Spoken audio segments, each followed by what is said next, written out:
Sarah Plain and Tall, Patricia McLaughlin, winner of the Newbery Medal. Did Mama sing every day? Asked Caleb. Every single day? He sat close to the fire, his chin in his hand. It was dusk, and the dogs lay beside him on the warm hearthstones. Every single day. I told him for the second time this week, for the for the 20th time this month.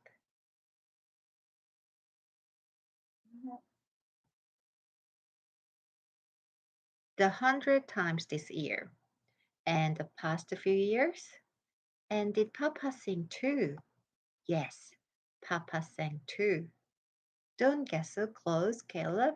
You'll hit up. He pushed his chair back. It made a hollow scraping sound on the hearthstones, and the dog stirred. Lottie, small and black, wagged her tail and lifted her head. Nick slept on. I turned the bread dough over and over on the marble slab on the kitchen table. Well, Papa doesn't sing anymore, said Caleb very softly. A log block apart and cracked in the fireplace. He looked up at me. What did I look like when I was born? You didn't have any clothes on, I told him. I know that, he said. You look like this. I held the bread dough up in a round pale bowl. I had hair, said Caleb seriously. Not enough to talk about, I said. And she named me Caleb, he went on, filling in the old familiar story. I would have named you Troublesome, I said, making Caleb smile. And Mama handed me to you in the yellow blanket and said, he waited for me to finish the story and said, I sighed. And Mama said, isn't he beautiful, Anna? And I was. Caleb finished. Caleb thought the story was over, and I didn't tell him what had really thought. He was homely and plain, and he had a terrible holler and a horrid smell.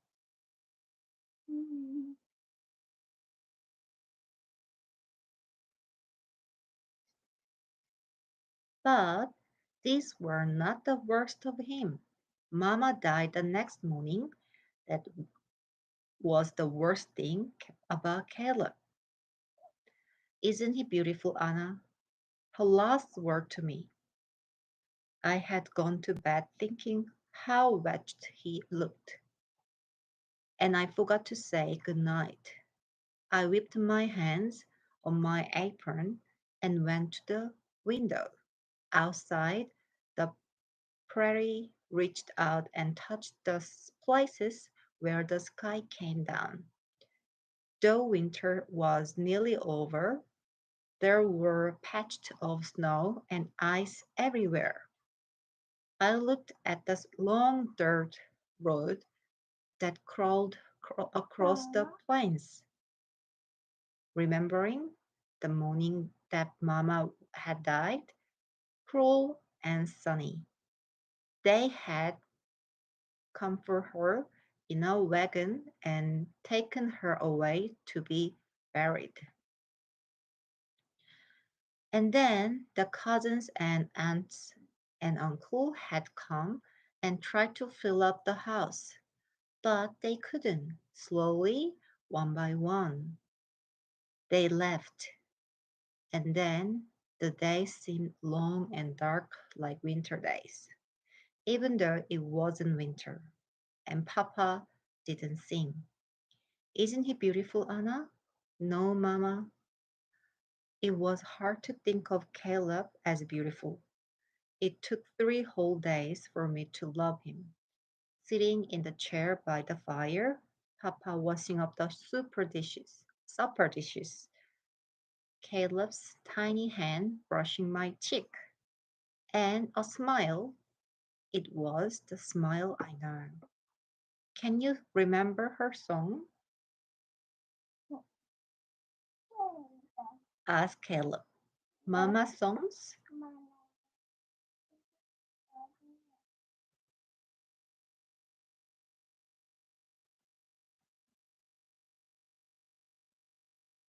I turned from the window. No, only that she sang about flowers and birds, sometimes about the moon at night time. Caleb reached down and touched Lottie's head. Maybe, he said, his voice low, if you remember the songs, then I might remember her too. My eyes widened and tears came. Then the door opened and wind blew in with Papa, and I went to stir the stew. Papa put his arms around me and put his nose in my hair. Nice soapy smell, that's too, he said. I laughed. That's my hair. Caleb came over and threw his arm over Papa's neck and hung down as Papa swung him back and forth. And the dog sat up. Cold in town, said Papa. And Jack was bestie. Jack was Papa's horse that he'd raised from a colt. Rascal, murmured Papa, smiling because no matter what Jack died, Papa loved him. Jack did, Papa loved him.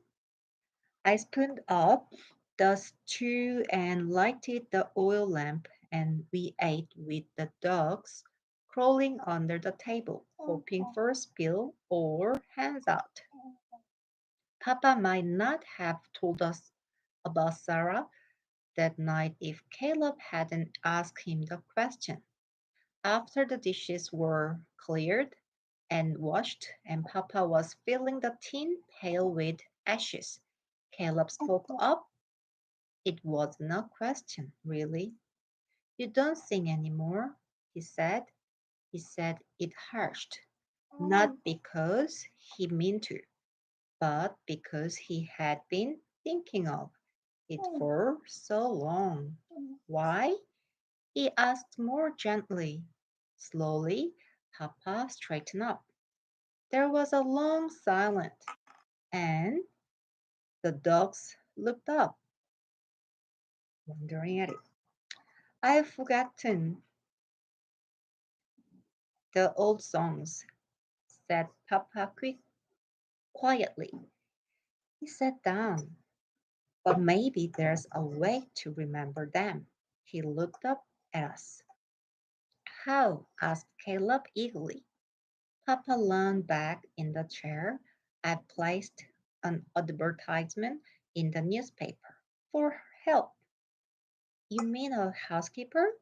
I asked, surprised.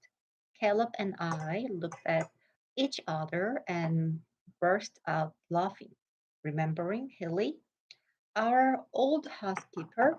She was round and slow and shuffling. She snowed in a high whistle at night like a tea kettle and let the fire go out. No, said Papa slowly, not a housekeeper. He paused. A wife. Caleb stared at Papa. A wife? You mean a mother? Nick slid his face onto Papa's lap, and Papa stroked his ear. That too, said Papa, like Maggie. Matthew, our neighbor to the south, had written to ask for a wife and mother for his children, and Maggie had come from Tennessee. Her hair was color of turnip, and she laughed. Papa reached into his pocket and unfolded a letter written on white paper. And I have received an answer. Papa read to us. Dear Mr. Jacob Whiting, I'm Sarah Whiting from Maine. As you will see from my letter, I am answering your advertisement. I have never been married, though I have been asked. I have lived with an old brother, William, who is about to marry. His wife to be is young and energetic. I have always loved to live by the sea, but at this time I feel a move is necessary. And the truth is, the sea is as far east as I can go. My choice, as you can see, is limited. This should not be taken as an insult. I am strong and I work hard and I am willing to travel. But I'm not mild mannered. If you should still care to write, I would be interested in your children and about where you live and you. Very truly yours, Sarah Elizabeth Witten. P.S. Do you have opinion on cats? I have one. No one spoke when Papa finished the letter. He kept looking at it in his hand, reading it over to himself. Finally, I turned my head a bit to sneak a look at Caleb. He was smiling. I smiled too. One thing, I said in the quiet of the room. What's that? Asked Papa, looking up. I put my arm around Caleb. Ask her if she sings, I said. This was chapter 1.